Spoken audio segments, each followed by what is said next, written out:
Building blockchain ecosystems, technologies, and region-wise. Hello, everyone. It's good to see or to hear everyone who connected today here with us. So we are at the third day of the Blockchain Day online. It is the second panel, discussion panel. My name is Nika Konstantinova, and I'm truly honored to be here with you and moderating this panel discussion. So what's so unique about us all here? Blockchain technology develops at a very, very super speed. And of course, generating new companies, new projects. With blockchain, we receive the ability to work out a single truth with the help of intermediaries or central authorities. But how to handle that speed of life and how to make major changes is a good help of your company. Here you will hear the answers, and today we will also reveal some secrets about blockchain ecosystems, complex or network or interconnected systems. During the discussion, you will get a unique opportunity to hear from face to face, from different corners of the world, from our speakers, about functions of blockchain ecosystem, processes, structures, also its connection and dependence on the environment. Our international experts will share their experience and talk about future possibilities for blockchain ecosystems in their networks as well. So, may the time be as useful as possible to you, and make sure if you've got some questions, write them down into chat. I'm watching you from time to time, and let the final panel of the Blockchain Day Online begin right now. And let me introduce our honorable speakers of today's panel. So, international experts. First of all, Yannick Dols, resource partner at EGT Group Recruitment and Talent Development at We Are Blocks, strategic advisor at Blockchain Startups, international keynote speaker. Yannick heads the direction of blockchain startup Brightlands Innovation Factory, one of the largest IT accelerators in the Netherlands. And he is a founder of Headstarters, a bridge company between talents, new technologies, and investments. Fascinated by blockchain technology since 2013, he concentrates on developments related to the construction of a future operating system for society. Yannick Dols. Hello, Thank you, Yannick. Nika, for the great introduction. Hello, greetings from the Netherlands. Hello, hello. Thank you for joining us. So we are moving to the next speaker, and I'll be back to you in a couple of minutes. So, the next one is On Yavin. On Yavin is a co-founder and CEO at Cointelligence, is the data layer for the new crypto economy. He is the founder of Online Performers, a marketing agency focused on ICO and SEO services, and the founder of Executive Marketing and Advertising Agency. Over the past 20 years, he has developed a number of successful companies and has a range of experience in business development, sales, marketing operations, and tech knowledge. He served as a mentor and advisor at a number of Israel high-tech startups. On Yavin, welcome to our panel discussion. Hello, thank you for having me. We are very happy to have you here. So next one, Jafar Said. Jafar is an IT engineer, entrepreneur, public speaker, CEO and co-founder of Electrify Network, holding an MBA in management and international development. Having worked for startups for 5 years, Jafar has developed a stronger experience in building and growing successful businesses. Throughout his career, Jafar worked with several tech and green startups in Africa, in Europe. He has also co-founded various blockchain-related startups, such as Decentral Magazine and Dar Blockchain. Jafar is deeply passionate about Africa and believes in the power of blockchain to brighten the future of the continent. Hello, Jafar. Hello. So thank you we for would having love me, to. and thank you for the presentation. Thank you very much. I would love to hear actually to emphasize about your experience with Africa. That would be nice if you would give us some moments, some experiences about Africa, because it is always very interesting how the system works in different countries and continents. Thank you so much. And we are moving to Jim Eman. As a senior graduated student in the Killian Research Group, Jim managed the quantum degenerate atomic strontium apparatus, something that I don't really know what is happening here about, but hopefully you will give us a note to understand everything on that topic. One of only 3 such experiments in the world. Jim's work focuses on the ultra-cold regime dominated by quantum mechanics, where the search for new phenomena and novel states of matter can be explored. Jim has a unique and ever-growing toolbox of skills that allows him to approach problem while maintaining perspective of the overall goal. This approach makes him as comfortable debugging code or analyzing a statistical model as he is developing a plan to study the underlying quantum physics of magnetism and superconductivity. Hello, Jim. Good morning. Or hi, Nika. Thank you very much. I'm looking forward to the discussion. And maybe you will reveal all the secrets about all these unknown words for us during your presentation. Okay. Thank you so much. Okay, moving forward, Sandris Murins. Sandris is a strategic director and co-founder of Iconic Lab, public speakers, AI tokenization advisor. So Sandris is a blockchain strategist and serial entrepreneur with 7 years of business development experience. Apart from being the co-founder and strategy director of Iconic Lab, he is a visiting lecturer in innovation and creativity at Riga Stradiņš University, I guess I'm right with the pronunciation, and University of Latvia, Stockholm School of Economics, as well as PhD candidate in sociology. Oh, come on. So please welcome Sandris. Yeah, thank you very much. And the last but not least, we have here Nikola Stoyanov. Nikola, the Chief Business Development Officer of Eternity and CEO of Eternity Ventures. Nikola Stoyanov has extensive experience working in business development roles in Germany, Eastern Europe, MENA, Asia, and the Pacific. He has developed and consulted on numerous international projects for over a decade. Passionate believer in the unlimited possibilities of blockchain technologies. Nikola joined Eternity nearly 2 years ago, and today he also serves as a business development advisor for ADEX, the Decentralized and Serving Network, and as a strategic advisor for Lockchain, the blockchain-based hotel booking and vacation rental marketplace. Hello, Nikola. Hello. Nice. So I can hear everyone well here. So today we're talking on the topic of building blockchain ecosystems, technology and region-wise. I would love to hear a couple of words from your part, one by one, starting with Yannick Dols. Please, welcome. Welcome. Thank you, Nika. Yeah, if you look at, of course, a combination of one, of course, it's always about the ecosystem of all the parts of, let's say, the technology-wise. You see now throughout the years it has been developed, and a lot of toolkits and basic parts of building an application on top of the blockchain are now being set, while in the beginning it was much more focused on infrastructure.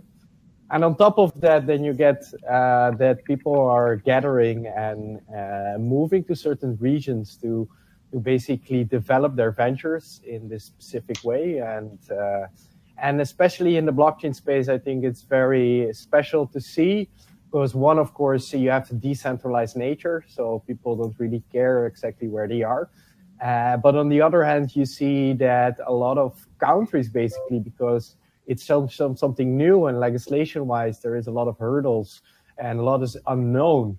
And you see certain countries jumping on that, this Crypto Valley in Switzerland, to really create an ecosystem where attract all the stakeholders needed and have good legislation in that area to attract startups to put their venture there and to put their economic development there. So I think it's a combination of technology and region-wise, but it has a lot of decentral nature.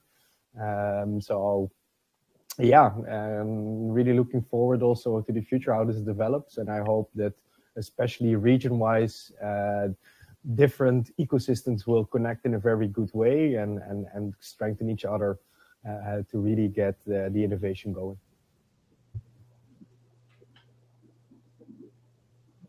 Okay, thank you so much, Yannick.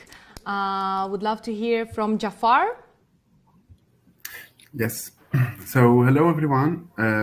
What I wanted to mention here is that especially I'm working in the African continent. So I'm based in Paris, but I'm actually working on many projects in the African continent. And what I can see here is that many people, like, they are waiting for the blockchain to make the revolution for the African continent, as you know.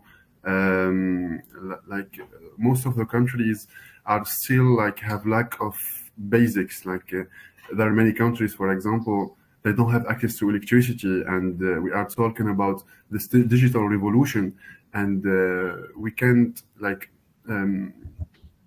we need to fix those basics so that this continent will be in the heart of this technological revolution. So yeah, there are many initiatives, and yes, we will discuss where we can make these opportunities real. Thank you, Jafar. We would love to move with Jim thoughts on this topic, please, Jim. Yeah, so I really see, as Jafar pointed out, bringing basic services that are available to a lot of first world countries to places around the globe. I mean, particularly banking, right? The ability to have access to money services for people that just, in the United States, it's a travesty when a congressman says, why do we need this entirely new system of money whenever I can just go to my bank and I don't have to worry about it. And just the complete lack of perspective is astonishing. So so the ability to connect people with really kind of basic services that will help emerge markets around the world is, I think, vital. But also just what I see as blockchain kind of generally and globally is that this connection of the digital world and the real world. So we talk about supply chain tracking, and one of the perennial examples is Airbnb, a decentralized Airbnb, and really what I see that is it's this connection of the real world into the digital. And I mean, that's a hard problem. And I think Satoshi made a huge step forward in being able to propose a system that says, okay, here is a version of truth that we can all agree on. And now the next big challenge is, how do we put truth onto the blockchain that we can then ask everyone, do we agree to this truth?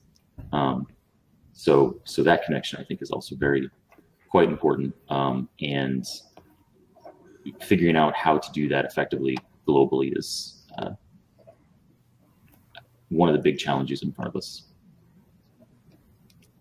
Thank you, Jim. Thank you so much. Okay, moving to Nikola Stoyanov. It's your turn right now.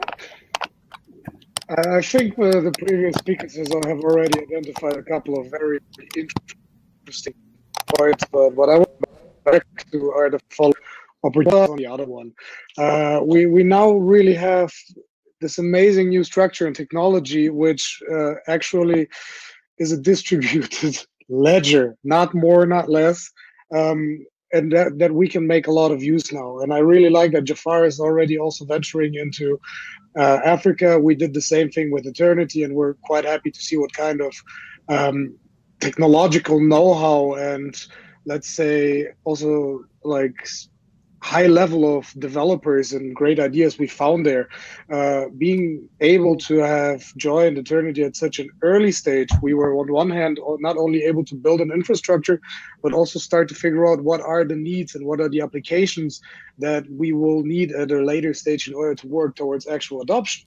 And that's why we actually created Eternity Ventures, in order to support this entire ecosystem. Yannick mentioned earlier that this decentral part, this freedom of movement part, is very important, and it will grow also in importance, because you don't need to be bound to a physical location anymore. With today's technology and with today's access and opportunities, you can pretty much be everywhere in the world, work in a very decentralized way with a great team without having to be at one certain location at one certain time. Now, we have set, let's say, a very, very nice and good basis here. And I also agree with Jim that Satoshi's idea is being realized, and we're all working towards realizing it. But for me, now comes the moment where things get really interesting, because people start to understand what can actually a DLT be used for, and for what is it absolutely not used for. So I'm very much looking forward to the next couple of months and years, actually. Thank you so much, Nicola. Okay, On Yavin, it's your turn right now. Thank you. So I would like to mention the point that I see as one of the most problematic issues at the moment, and it's the regulation in most countries in the world. I would first say that we are very pro-regulation. We think that the industry needs regulation, especially with regards to cryptocurrency. And the way that I see it at the moment is that the governments are having huge difficulties with accepting the new technology. And for all of us that are involved in blockchain and cryptocurrency, it's very obvious that it's the future. It's very obvious that we do want to use it as much as possible to do good, but the governments are having a lot of difficulties with it, and we see that they don't understand it. And unfortunately, some of them are not even consulting with crypto and blockchain experts, and they make all kinds of decisions that are not relevant at all. And one example that I would mention that has nothing to do with our discussion today is everything that happened with the Facebook data catastrophics. And you could have seen that the American Congress was asking all kinds of questions, and it was so obvious that they don't understand what they're asking. And that's not even blockchain and cryptocurrency. That's technologies that exist for many, many, many years, and advanced technologies. So that's the first thing. The second, I would say, is that when you look at Israel, for example, the country that I come from, you see that Israel at the moment has so many amazing blockchain and cryptocurrency ventures, and so many popular and well-known companies already now in this so new industry. But when you look at what the government is doing, it's really embarrassing, to be honest. The government just issued, for example, a few days ago, a week ago, a statement saying that all the candidates that are in the government, they cannot have any Bitcoin and other cryptocurrencies. And it sounds like we are like a couple of centuries ago. It doesn't sound like we are in 2018. If you have a problem, any kind of a problem, find a solution. Don't just ban your electors to use this beautiful new thing.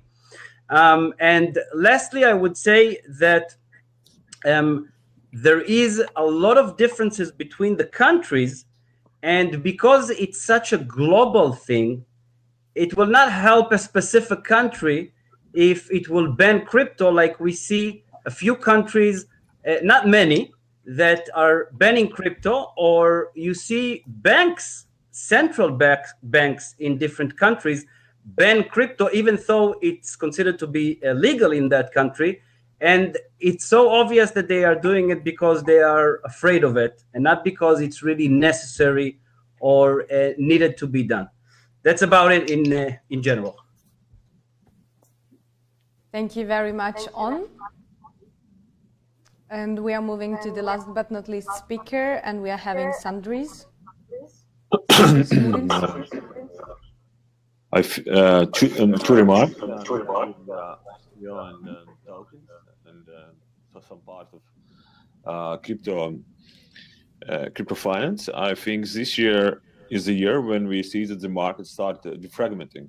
I think from this year we can say that different regulations in different countries are quite different one, and as well as practices, how ICO is made and how token sales is made is quite different as well. And therefore I would say we are what I saw, that we are starting the fragmenting market. For example, completely different regulations and completely different idea of ICOs are in the United States, and they completely different from Asia. This I think is one thing, and I think more and more like lawyers now is talking about that the good ICO strategy is so that you just pick up the countries in advance. Therefore, the biggest this year trend I would say is the fragmenting of and more like regionalizing crypto markets. Regarding blockchain part, I would say of course we are on the hype. So that we in that I mean that we have a lot of expectations from this technology, and I think it's good, and I think it's good for society in general. But of course, because it generates a lot of attention, and of course we see that there is a lot of startups who build technologies and who join our community is increasing year by year and or month by month. But if it would be like more realistically, I would say, of course, that there is I know a lot of companies and a lot of blockchain cases are struggling with adoption. So from one point of we see that there's a lot of hype and a lot of interest, but still it's very hard with adoption. And I think in 3-4 years we will see, like we will see what will be like these use cases which will stay forever. I think this is like this is like a year when we just a lot of experimenting, but still there's a lot of unknowns. Thank you, Sandris. Actually, that's a very good point about what do we have in our future, because right now we are we have to point out where exactly we are going, because if we are just going to stand by and observing, that's not a deal. But we can see that everything is going with a super speed. But today we are writing our future, and what can we, how to say, what can we see or what can we expect coming? Because if right now we see the super speed, what can be in the nearest future in 5 or 10 years? Because we have here the users, the investors, the miners, developers. How this game will be regulated or not? Do we need this regulation or not? Where are we going actually with all this? I know that right now it's all about dialogue, all about some experience, but if we don't build like the aim point, where are we going, it's going to be the same, super speed without any control. What do you think, Yannick? Yeah, Sandris, yeah. I can say what I observe. I think year 2014, 2015, like these 2 years was where There's a lot of talks in conferences about Bitcoin. I think year 2015, 16 was a lot about blockchain technology. I think last year introduced it was all about ICOs and tokens. It seems that this year is about legal and regulations and standards of tokenization. And I believe that next year we will talk about a lot of crypto finance, like how different retail investors could more easily to navigate through the space, how we secure them with different kind of tokens, like different index type of tokens, different more smarter approaches, what we saw in traditional finance. I think this would be like my short-term guess. But long-term guess, I would say that there will be more and more tokenization of different technologies. I think now we mostly tokenize blockchain and blockchain technologies, and particularly the huge supplies tokenization of different kind of blockchain use cases. But I see that in 5 years, I think this tokenization of artificial intelligence and machine learning would be a big thing as well. But regarding blockchain, I would say in 5-7 years, I think it would be very good and most used ledger, digital ledger for for different kind of transactions. But and I think we will have 4, 5, 6, 7 different ledgers for different kind of transactions, and then I think like smaller networks maybe will die. It would be my guess. Thank you, Sandris. Okay, Yannick, coming back to you. Yes. I think if you look, of course, you can look at it from different angles. On one hand, it's something that I believe could happen, and I would like to hear the others on the topic where we're talking about, for instance, Africa. This for the first time that, for instance, building your venture, you don't need to go to Silicon Valley or to Wall Street to gain your capital. So this makes it basically for people everywhere in the world, so also in first world countries, be possible to basically play on a global scale. And this could also be an opportunity for them to basically surpass the status and maybe become a first world country. It's maybe far-fetched, but since the leap of innovation and having the lack of the in-between technologies and overstepping them, and not having these legacies in place would try to stop the development, would create ecosystem-wise, create new eco-centers in these areas, which can flourish. So that's on one hand. On the other hand, what you will see is that a lot of legislation will come out, and since the decentralized nature, this will be an opportunity for nations to attract this innovation to their country if they have legislation that is in place. And besides that, we will see evolvement of the use cases of tokenization and so on beyond the crypto space. And I foresee within 2 years, we will have first big mass adoption applications where people will actually use blockchain on a big scale. But without even knowing that they're using blockchain. So I think there is a lot of business models that are going to be disrupted. That has to become, because we always generated business models from a centralized point of view, which make it, because of the zero-sum game, not the most efficient ones. But since we now can look at it from a bigger perspective and really look to the value optimization of all the stakeholders involved, this will create very much more efficient business models, and I'm really looking forward to this because this will create a faster innovation space and bigger added value for all the stakeholders involved. So I'm pretty much looking forward to how it's going to develop. Okay, Jafar, what can you say from the experience of Africa and your own experience? We can't hear you, or it's just me?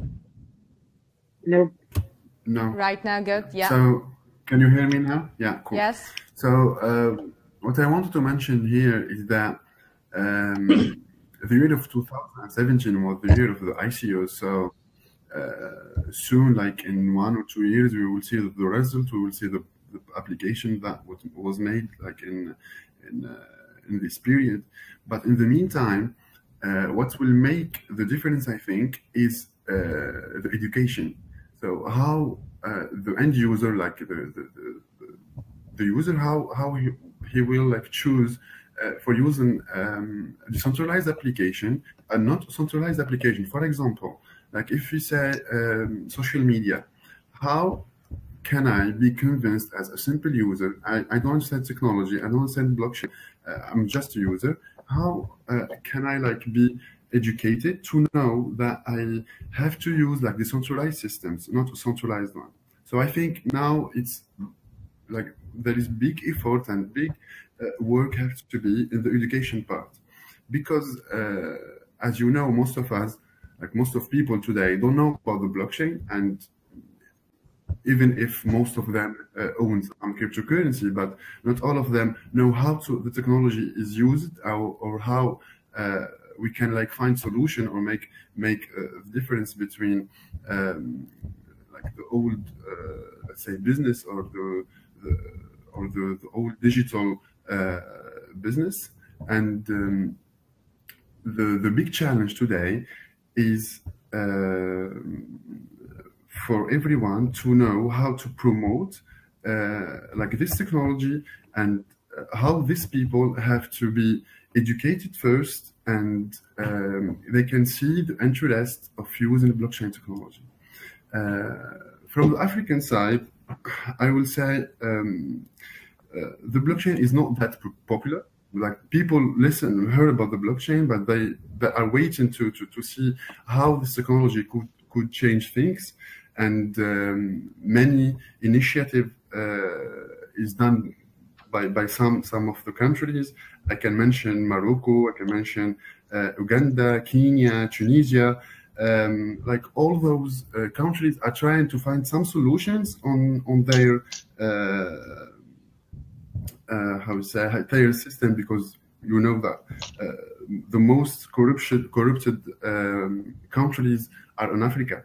So they want to create their own blockchain for their ministry and for their systems, so that like we let's say we reduce the statistics of the corruption first. And of course, they are working on the education, but we need more people that get motivated and many parts of their time to educate people and show them how this technology could make things better. Thank you, Jafar. Jim, do you have any comments on that? Yeah, so I really think that personally, regulation is desperately needed in the space. Just a rule structure for how what people can expect for you know, going forward. I think there's been a lot of trepidation with you know, these unique methods of raising capital because of the lack of certainty surrounding how the U.S. government is going to approach these things. So not just regulation here in the U.S., but you know, everywhere. I think overall is a good idea. But that being said, I do think it needs to be a very I would somewhat argue the point that having a very top-down approach is a little, at times can be hurtful to the mentality of like a kind of this disruptive technology, where you don't necessarily know the proper way to do it, to regulate it. Oof, that's a really tough question. I think, well, insofar as it's a tough question to say, you know, how do you do it without imposing the restrictions that would do what I want to avoid, which is stifling or really needlessly, you know, restricting access to the resources that could become the next, you know, whatever Facebook for blockchains is going to be. But at the same time, what I'd really want to avoid is, you know, scammers, or have some accountability or some method of remediation for people that, you know, try to just take advantage of others through the through anonymity or pseudo-anonymity of different blockchains. So I completely agree. I would love to hear if other people have better suggestions or more concrete ones. I know I'm not providing any, but yeah, it's a very tough problem. I think that blockchains, I agree with Yannick though, that the blockchains are personally, I view them best as a back-end technology. I don't suspect that people will interact directly with them. I mean, as a PhD, I'm like pursuing a PhD in physics, and it still has taken me a bit of time to get up to speed with how do I interact with Ethereum and do all these things and, you know, build, adapt. And maybe I don't have a CS degree, right? So there's a difference there, but expecting the average user to be able to interact directly with blockchains, I believe, is a bit of an ask.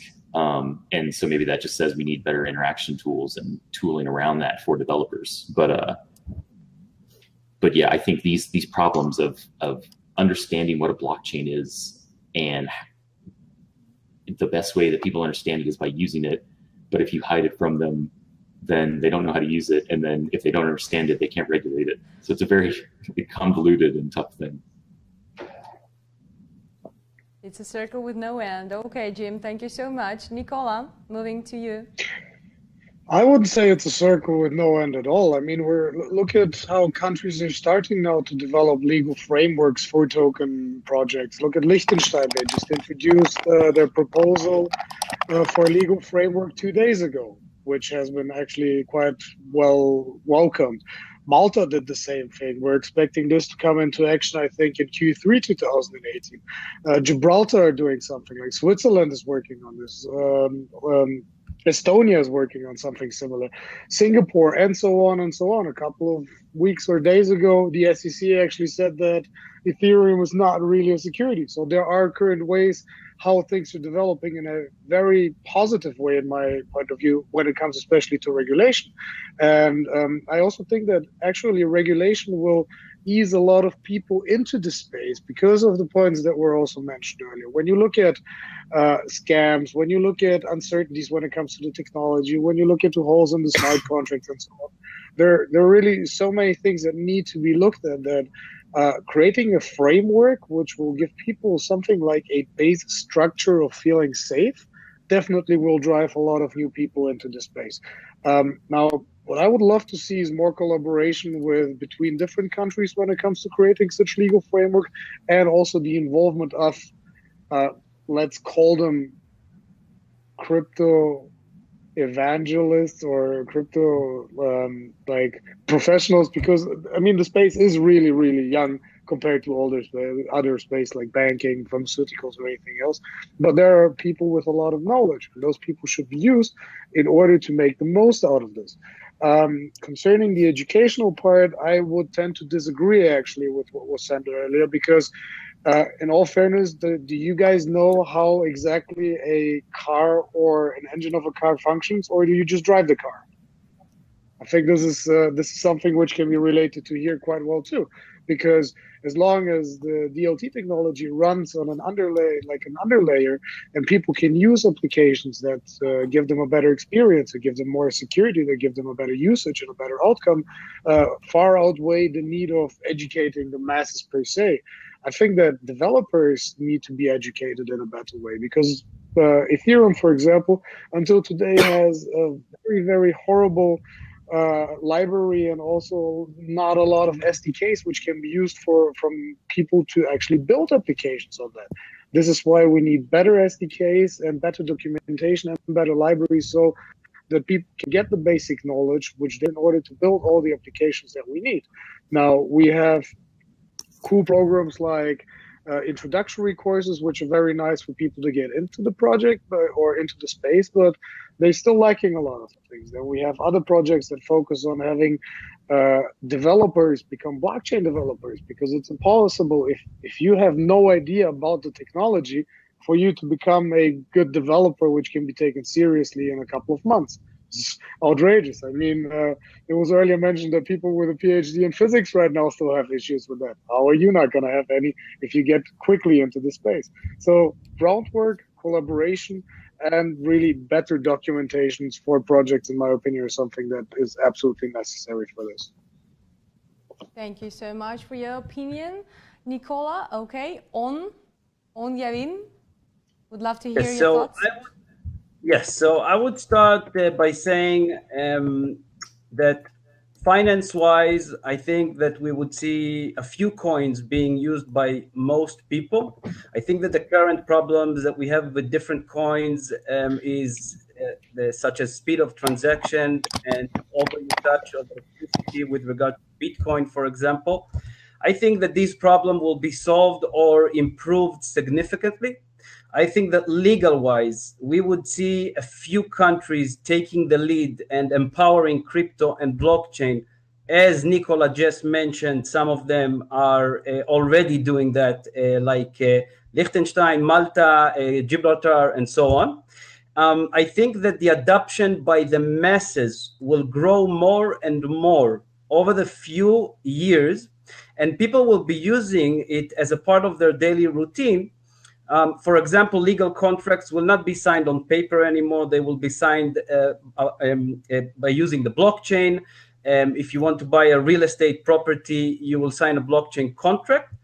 And I would like to also mention about the fact that Nicola said that you don't need to understand how it works.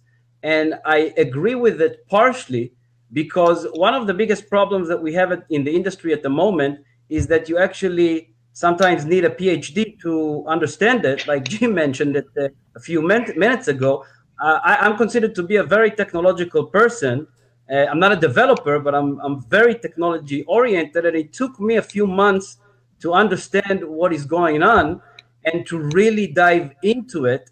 And I think that the biggest difference that we will see in the next few years, maybe even next year already, is that a few companies will be able to take crypto and blockchain to the masses and to make it much more UX friendly, user experience friendly, which is not the case at the moment.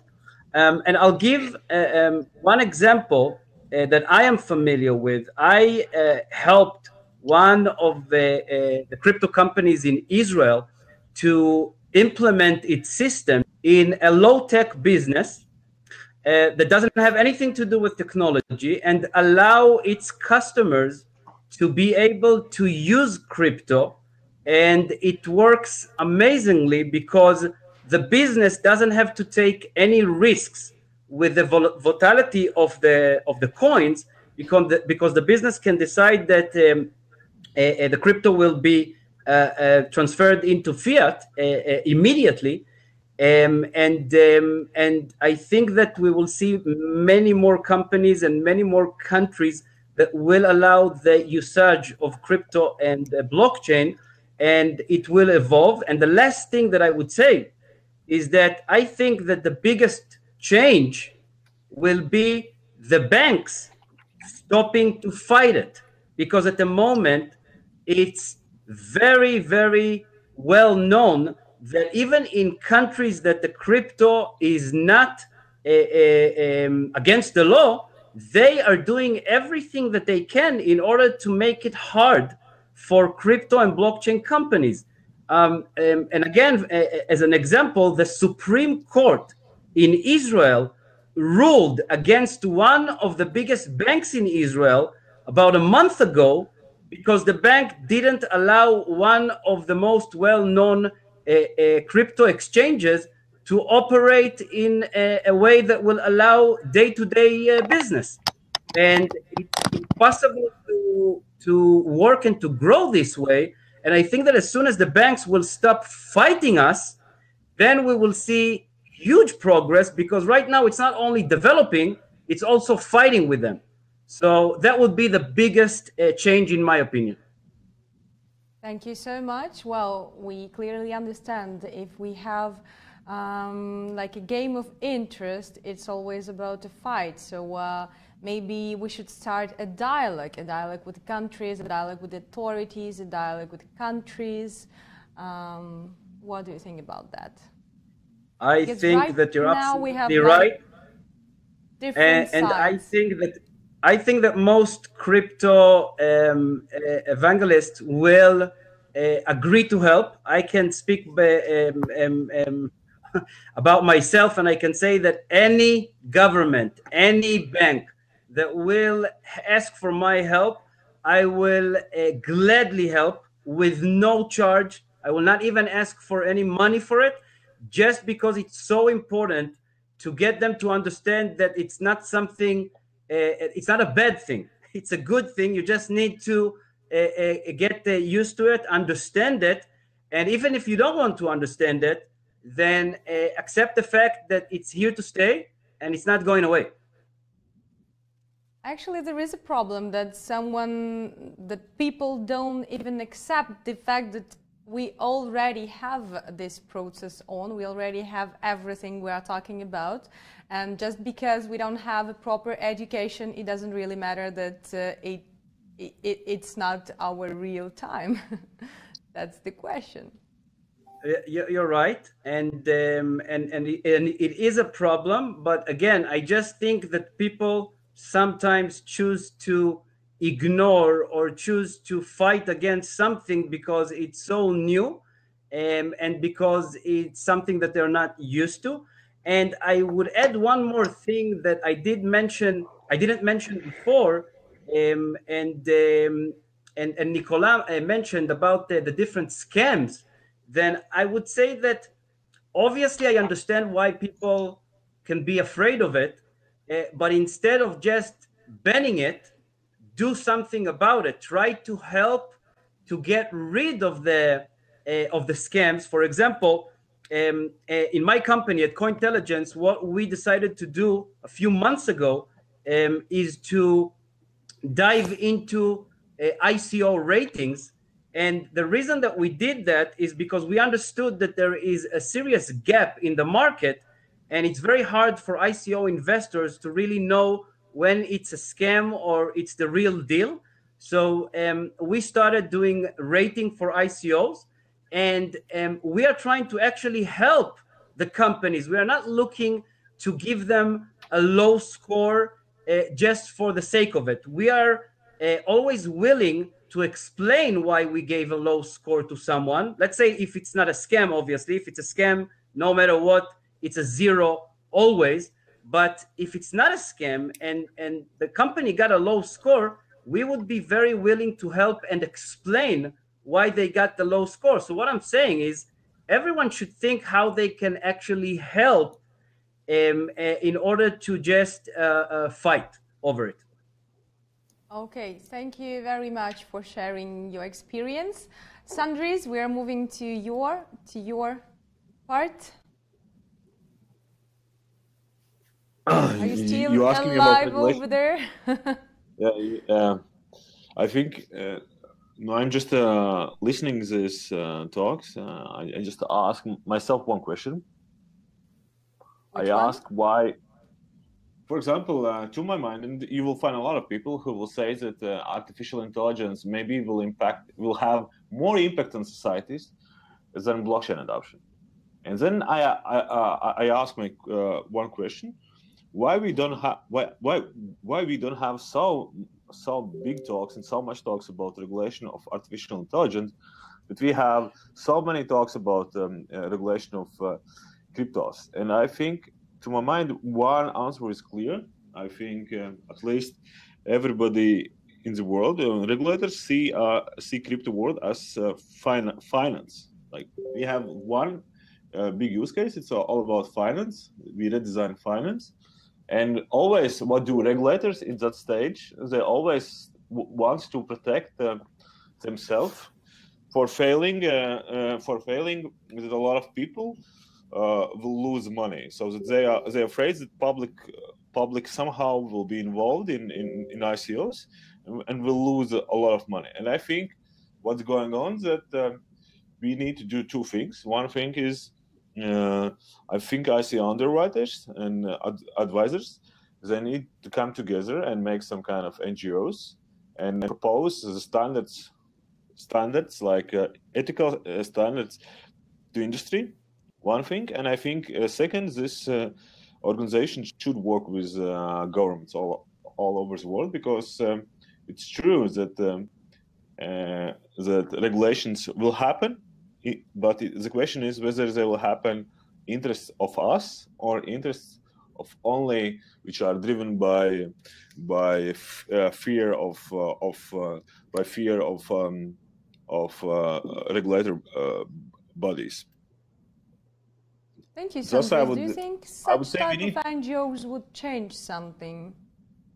I would say so what I see here is I don't see honestly I don't see so many I see like around so many I see underwriters and I see advisors coming together and proposing a good laws on token and ICOs. So usually all these sanctions and all these interpretations are happening from regulatory side, and it's self-obvious. You need to understand they are just they're people who aim is to protect public, and of course there is no doubt that there is a lot of scams in industry, and there is no doubt that I think there will be a lot of lost money as well. Of course, it happens always with some kind of new innovations, and particularly in finance. But of course, I see underwriters and advisors could be more active on this, no doubt. Thank you, Sandris. So we have so many talented people here, at least on our screen. I guess you can go for it and make something to change this system to the better thing. Is that a question, or it's just a proposal, an offer, or just I think that all of us are already doing everything that we can in order to get the industry better, to make it better. Sure. For sure. Thank you very much. That's because every single person here is talking about blockchain, about changes and everything. Thank you so much for your dedication. I would love to hear something in the mode of advice, because here we have a very big auditory from Ukraine, like more people are from Ukraine and from the nearest countries. And the main problem here we have is that there are a lot of crypto holders, okay?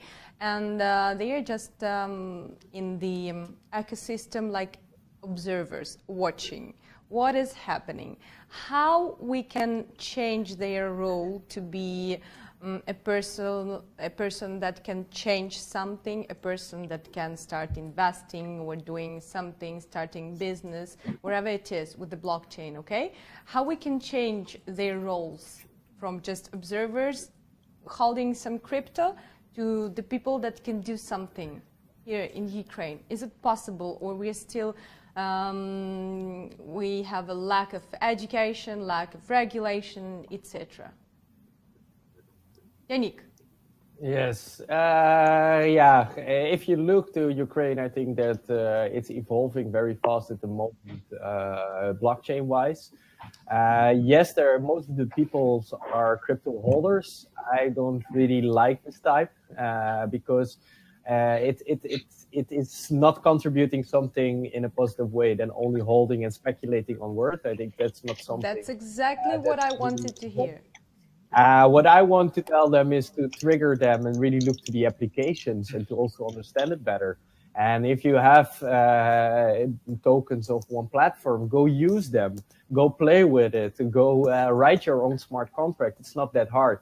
There is a lot of guides, so explore it in one way. On the other hand, you can contribute in any way. If you are a writer, you can go and interview people and introduce articles, make blogs, or if you are a business developer, go see if you can help certain projects that resonate with you. That's on one hand. On the other hand, I foresee that within 2 months within Ukraine, you will hear more about legislation.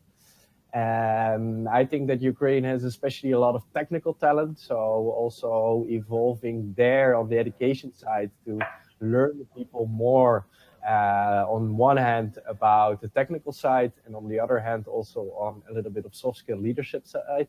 I think this will be a lot of added value where this ecosystem can grow. Especially because of the decentralized nature, you don't need to be a country of jack of all trades. So focus on where your strength lies and connect with other ecosystems to really make it thrive and to really find the symbiotic relation between ecosystems that can really create an added value for the space. So I'm looking forward how it's going to develop, and especially in the applications to fight corruptions with the current reforms. I foresee that there is a lot of possibilities and opportunities there. So let's see what the future will bring. I see it's bright. I wouldn't agree with Yannick. I would say, to my regarding Ukraine, I would say Ukraine, how it's look like to my geographic perspective. So one of the biggest supply of tokens and ICO projects are coming from post-Soviet countries like Russia and particularly Ukraine. There's a lot of ICO projects that are going there, and they're mostly going for fundraise to Asia and partly to the United States.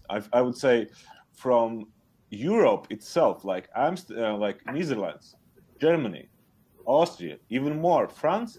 I think these are more crypto and underdeveloped markets. For example, in France, there is not so many ICO investors and almost none. There's some few ICO projects only. So regarding Ukraine, Ukraine is a very huge supplier of tokens and ICO startups, and as well as blockchain engineers. Yeah, I saw it myself. It has grown a lot, especially the last 1.5 years. Thank you, Sandris, for your comment. Okay, but still, despite that fact that a lot of investments are coming, the mass, they aren't in the topic, actually. A lot of people, they are just crypto holders, without knowing what to do, without trust to the future, without knowing the regulations, etc. So actually there is a problem over here. Yannick, are we coming back to you, or you are done with, and we can move to Jafar? I think I can comment here. Time, so let's go to the next one. Thank you so much. Okay, nice. Jafar, it's your turn right now. Yes. So I think, for example, in the crypto holder in Ukraine, for example, if they can see that the technology is bringing solutions to the mainstream, I think, of course, they will move. Like, they will invest their money and try to find solution for people. But today we are still like in the beginning of this revolution. So of course, there are many people who hold themselves before like investing or before doing things, waiting for some real solutions to come. And let me just come back to Sandris, who mentioned in France there are no ICOs. I would say, like, there are many France projects that work on the blockchain and making many ICOs, but as there is a lack of regulation, there is no regulation here, and now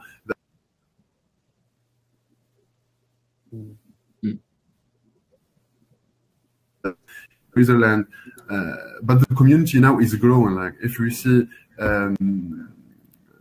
meetups like 1 year ago or 2 years ago, really we were few people who met to talk about the technology. But now, like, there are many meetups, many events. People are trying to find solution, but of course it's underdeveloped. Like, the blockchain community is still like small. And all of them, like even here, when we spoke about the technology, we took the big parts of the discussion talking about the regulation, but I think the regulation will follow. We don't have to focus on the regulation. And the problem today, in all the conferences, like the half of the program are talking about the regulation. And the regulation, like it's for new people who are coming, they just see those problems. They can't be like working, and the motivation is going down. So because they see all the crypto people like talking about the regulation more than the solution that can bring this revolution. So yeah. Jafar, I don't know if you want me to talk about my experience in Africa, if we have time. Yeah, we have some time. We still have 10 minutes to the end, so yeah.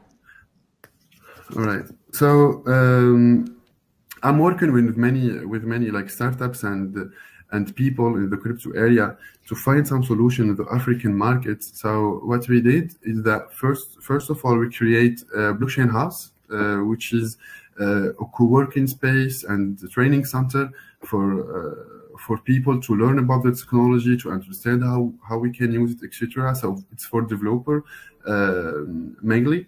But when I spoke, I said we need to educate people about this technology, because in Africa, I don't know if you know, guys, but there is really a big problem of education. People don't use internet yet. People don't have access to electricity. People don't use, they still make everything is with paper. They don't have this culture of the digital world. So there is a big gap between the world and the African countries.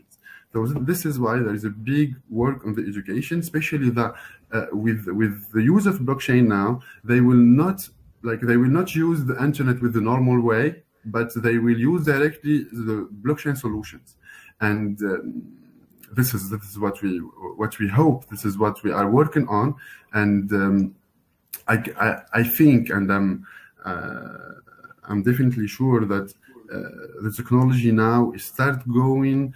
Finding some solution now, especially for the financial part, because people, they don't trust their currency. They start to invest in the cryptocurrency cryptocurrency and fiat money, like a dollar or euro, because they don't trust their currency. So everyone now want to hold some crypto money. So, and just the step after is to know what it is about, why it's secure, etc., so that they can use it. So yeah, we started with the House of Blockchain, and just after we created the Central magazine. So we make articles about the technology and the use case that we can use it. We make many analysis about blockchain startups, about ICOs, and the community is getting bigger and bigger. And today, the project that I'm working on, I'm 100% on Electrify Network. Which is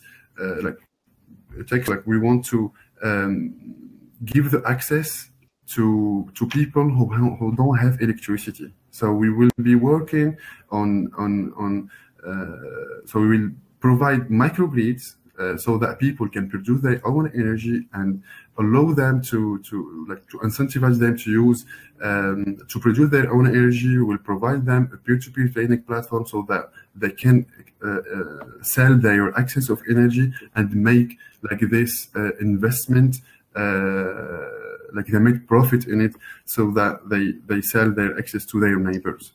And today we have many governments interested in the project, and they want us to implement our solution there. And I think the most let's say 80% of the countries in Africa want to find a regulation solution for that many startups can implement and work to improve the situation there. Thank you, Jafar, for your experience. I would love to clarify the moment when you say we are the enterprises, or who are you the representatives of which so I represent many startups. NGOs, so I represent many. Yeah. So I told you in the beginning we start with Blockchain House, which is like a co-working space, an incubator for blockchain startups working in Africa. So when I say we, it's the startup blockchain that try to find solution in the African market. Nice, thank you so much. Okay, Jim, would love to hear some advice, your advice, apart from USA. Yeah. So I think the hodling of tokens is basically it's the most obvious thing to do, right? If the market's going up, and all I have to do is hold, why wouldn't I do that? It's the economically rational decision to do. So and when you're the unit that you have to pay for to actually participate in the network is not the token itself, but it's electricity as in proof of work, then you're incentivized to just hold on to your tokens and let other people do the work and add value to the network. So I think aligning incentives to actually get people on whatever blockchains you're on is really the way. And then how do you do that without maybe making a fundamental one?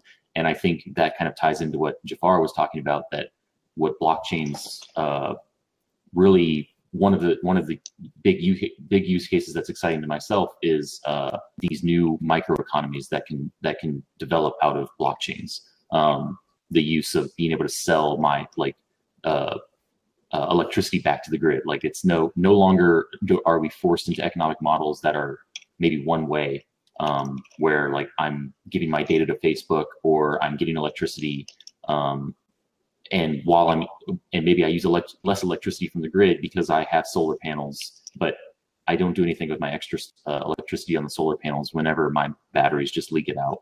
But if I can sell that back, I can actually make money on it, or I can make money on who uses my data.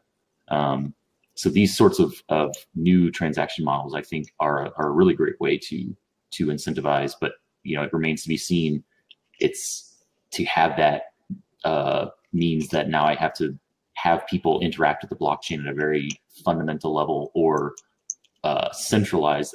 Personally, I think the way to do it would be to centralize the user use of the blockchain, and use the blockchain as the back-end transaction layer that kind of manages all this stuff. But I will come back and say, I think it also comes down to a question of aligning incentives. Thank you, Jim. Okay, guys, we still have like 3 minutes till the end of the discussion, so I would love to spread it in between Nicola, On, and Sandris to just sum up a little bit, okay? Nicola? I'm sorry, I lost track on that one. We started off with Ukraine and went over Africa to America and back, so we did like a little global tour here. What do you want my feedback on exactly? To sum up a little bit, well, actually, my personal question was about the, not the question, but some advice, piece of advice from your side to the Ukrainian crypto holders to change their role from observers to the changing world. Okay. On one side, I'm going to make this actually quite quick. So on one side, there's nothing wrong with being an observer at this stage, right? Because there's a lot of unclarity, and if you there's absolutely nothing wrong with it. On the other side, I think that a lot of good things have been mentioned. You can join meetups. You can start working towards research proposals. You can get involved either with a lot of the existing outsourcing companies that are actually based in Ukraine, as there's a lot of technical talent in Ukraine and the entire entity of Eastern Europe and the surrounding countries. So you have a huge opportunity to start making use of this technology, actually. But in my honest and humble opinion, I reckon that right now, the best thing you can do is also wait a little bit to see how things will develop, because there are other countries that are doing the first step movement, and again, there's nothing wrong with taking a step back and seeing what others will do for Ukraine, in my opinion. Thank you, Nicola. Okay, and we are moving to On Yavin. Okay. So my opinion is a bit different than Nicolas. I say that no one should just be an observer. I say that as many people that will start doing more, it will just be better for the crypto community. I think that everyone should do their own research. Everyone should study and learn as much as possible about the industry, about the different parts of the industry. And I would say that with regards to Ukraine specifically, I would say that just as an example of very hot news that just came out a few hours ago, for example, companies that are mining, they do not require to obtain a license.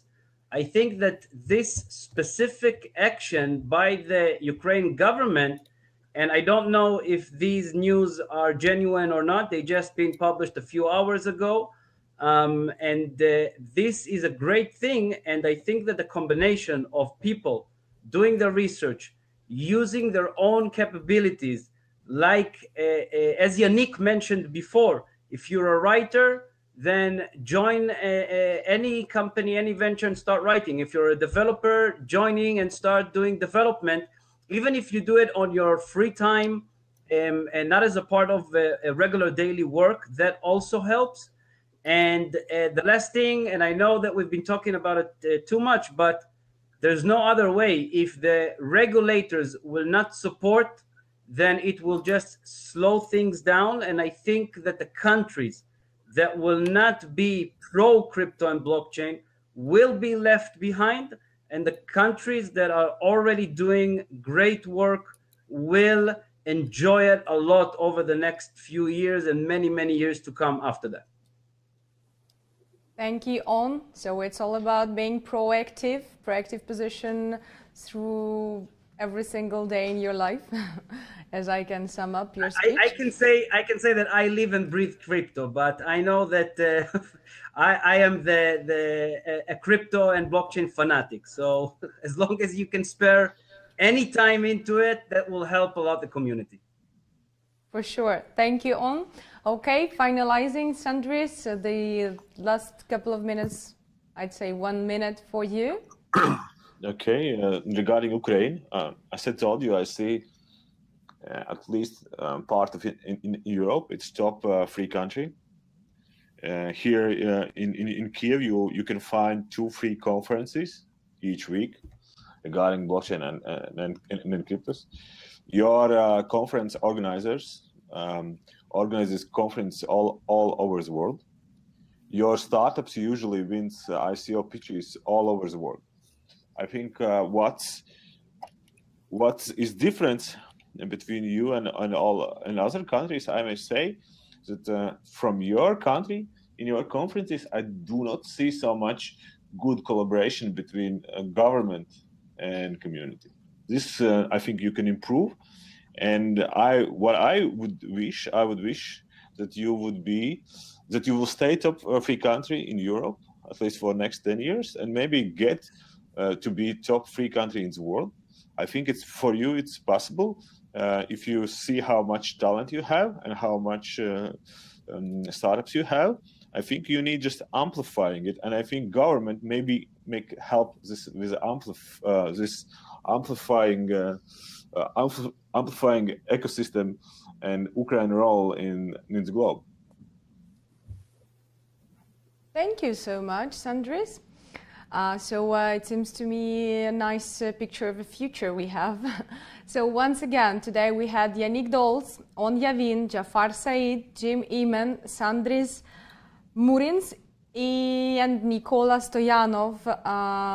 Dear experts, thank you very much for your dedication, for your proactive position in live and on this blockchain field. Thank you very much for delivering such an important message to us, to the world, to every single person who is watching and hearing us. And I hope it's just the beginning. It's the last day of the blockchain day, but still we are expecting some international experts to talk. My name is Nika Konstantinova. We've been live online on the blockchain day, and see you in the nearest future.